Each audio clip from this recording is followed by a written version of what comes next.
Assalamualaikum warahmatullahi wabarakatuh. Allahumma salli ala Sayyidina Muhammad. Cerita kisah kesahidan Sayyidina Anas bin Nadir. Sayyidina Anas bin Nadir radhiyallahu anhu ialah seorang sahabat yang tidak dapat menyertai peperangan Badar. Beliau sedih tentang perkara itu dan mengutuk dirinya. Badar, lagu mana kutukan dia? Badar ialah peperangan yang pertama dan agung dalam Islam, sedangkan engkau tidak dapat menyertai peperangan itu. Beliau bercita-cita sekiranya ada peperangan lain, maka beliau akan tunaikan tuntutan semangatnya. Secara kebetulan peperangan Uhud pun tiba. Maka beliau telah menyertai peperangan itu dengan penuh kepahlawanan dan keberanian. Dalam peperangan Uhud, orang Islam telah menang pada permulaan perang itu. Namun, akibat satu kesilapan, orang Islam akhirnya kalah. Kesilapan tersebut berlaku begini. Rasulullah SAW telah menetapkan beberapa orang di sebuah bukit yang tertentu. Selagi saya tidak arahkan, kamu jangan meninggalkan bukit itu, kerana musuh mungkin akan menyerang dari tempat itu. Orang-orang Islam telah menang pada mulanya. Kemudian apabila tentera yang berada di atas bukit melihat orang kafir melarikan diri, maka kebanyakan mereka telah turun dari bukit itu dengan menyangka bahawa perang sudah berakhir. Oleh sebab itu, mereka berlari-lari mengejar orang kafir untuk mendapatkan harta rampasan. Ketua jemaah tersebut telah melarang. Ini ialah larangan Rasulullah. Kamu jangan tinggalkan tempat ini. Walau bagaimanapun, mereka menyangka bahawa perintah Rasulullah SAW hanya semasa pertempuran sahaja. Oleh itu, mereka turun dari tempat tersebut dan menuju ke medan. Semasa melarikan diri, orang kafir ternampak yang bukit itu telah dibiarkan kosong. Lalu mereka datang dari arah tersebut dan membuat serangan. Pada ketika itu orang Islam berada dalam keadaan leka. Tanpa disedari, orang kafir telah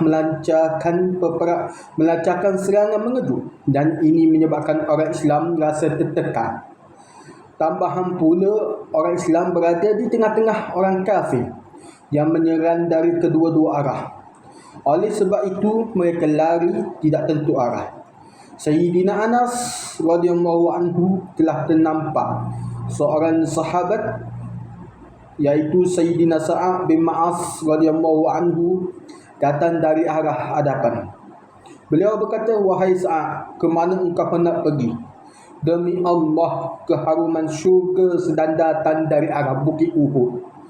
Setelah berkata demikian, beliau menyerbu ke arah kumpulan orang kafir dengan pedang yang masih terhunus di tangan. Selagi tidak syahid, selagi itu beliau tidak akan pulang. Setelah gugur syahid, didapati badannya telah cedera parah. Terdapat lebih daripada 80 lian luka pada badannya akibat terkena pedang dan anak panah. Saudara perempuan beliau sahaja yang dapat mengenali beliau melalui hujung jari beliau. Daripada kisah ni kita dapat mengambil intifadah, antaranya apabila kita di dalam di dalam peperangan, jika ada ketua, kita kena dengar arahan dia. Dengar arahan dia selagi arahan dia tu tidak bercanggah dengan syariat agama yang pentingnya. Kalau dalam peperangan ke dalam jemaah ke apa-apa sekalian pun, kita kena dengar arahan. Dengan arahan dan patuh arahan tersebut. Bukan dengan saja patuh arahan tersebut. Selagi mana kalau tidak menyalahi dengan syariat agama. Tu. Itu saja untuk kesimpulan hamba. Kesimpulan hamba. Daripada sini kita boleh tengok kesan jika kita tidak patuh arahan ketua, di mana arahan tersebut tidak menyalahi mana-mana syariat agama, tidak menyalahi syariat agama.